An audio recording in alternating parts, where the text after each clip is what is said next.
Hello everyone, welcome back to our YouTube channel Smart Preparation to Success. How are you all?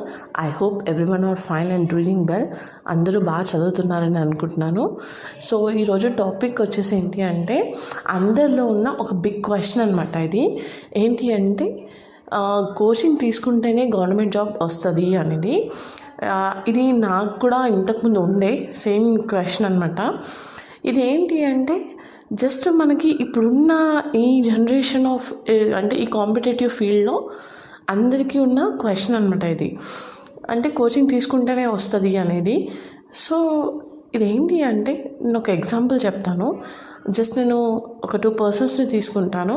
Okay, this is only example. A and B అనమాట, ఇద్దరు persons. ఏ person ఏంటంటే ఏ పర్సన్కి ఒక teacher చెప్తుంటే gross చేసుకునే power అనమాట అతనికి. ఒక బి పర్సన్ ఏంటి అంటే బుక్ ఓపెన్ చేసి చదువుతూ అర్థం చేసుకోవడం అనమాట. సో ఇప్పుడు ఏ పర్సన్ ఏంటి అంటే ఒక పర్సన్ టీచ్ చేస్తుంటే అర్థం చేసుకుంటాడు తొందరగా. బి పర్సన్ ఏంటంటే బుక్ చదివితే తొందరగా అర్థమవుతుంది. ఓకే, సో ఇప్పుడు ఏ పర్సన్కి కోచింగ్ సెట్ అవుతుంది, బి పర్సన్కి సెల్ఫ్ ప్రిపరేషన్ సెట్ అవుతుంది. ఓకే, సో ఇప్పుడు కోచింగ్ కంపల్సరీయా అంటే కంపల్సరీ అని చెప్పలేము, అవసరం లేదు అని చెప్పలేము. అంటే వాళ్ళ మైండ్ సెట్ని బట్టి డిపెండ్ అయి ఉంటుంది. ఓకే, అంటే ఒకరు అర్థం చేసుకునే విధానం అన్నమాట. చదివితే కొంతమందికి అర్థమవుతుంది, కొంతమందికి ఎదుటి పర్సన్ చెప్తే అర్థమవుతుంది. సో వాళ్ళకి తగ్గట్టు వాళ్ళు చూస్ చేసుకుంటారు.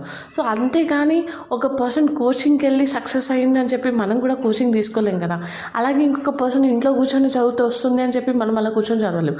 సో మన మైండ్ ఏదైతే తొందరగా క్యాప్చర్ చేసుకుంటుందో, అంటే తొందరగా ఏదైతే అర్థం చేసుకుంటుందో దాన్ని మనం సెలెక్ట్ చేసుకోవడం బెటర్ అని నా ఒపీనియన్.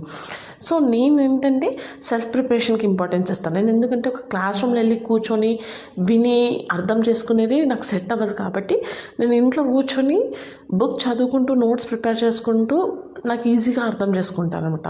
సో నేను సెల్ఫ్ ప్రిపరేషన్ చేస్తున్నాను. సో మీకు అలా మీరు అర్థం చేసుకోవాలన్నమాట.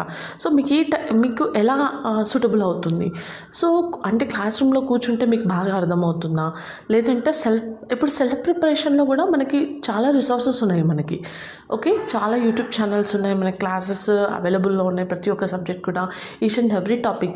మళ్ళీ దాంట్లో కూడా మనం సెలెక్టివ్గా తీసుకోవాలి. ప్రతి ఒక్కటి మనం విని టైం వేస్ట్ చేసుకోలేం కదా. సో మనకి ఏది సెట్ అవుతుంది మన ఓన్ కంఫర్టబుల్ లాంగ్వేజ్లో. ఓకేనా, కొంతమందికి తెలుగులో టీచ్ చేస్తే అర్థమవుతుంది, కొంతమందికి అంటే బోత్ కంబైనింగ్గా ఇందులో ఎక్స్ప్లెనేషన్ ఇస్తూ ఉంటే వాళ్ళకి అర్థమవుతుంది. సో ఎవరి మైండ్ సెట్ తగ్గట్టు, అంటే వాళ్ళకి ఏది ఈజీగా అర్థమవుతుందో దాని తగ్గట్టు మనం సెలెక్ట్ చేసుకోవడం బెటర్. అంతేగాని కోచింగ్ తీసుకుంటేనే జాబ్ వస్తుంది అనేది అయితే కాదండి. సెల్ఫ్ ప్రిపేర్ అవుతే కూడా జాబ్ వస్తుంది. బట్ అది మన ఓన్, అంటే మనం ఎలా క్యాప్చర్ చేసుకుంటున్నాం అనేది ఇంపార్టెంట్ అనమాట. ఓకేనా, సో ఐ హోప్ మీకు ఈ వీడియో హెల్ప్ అవుతుందని అనుకుంటున్నాను. For further more videos please like, share and subscribe my channel. Thank you.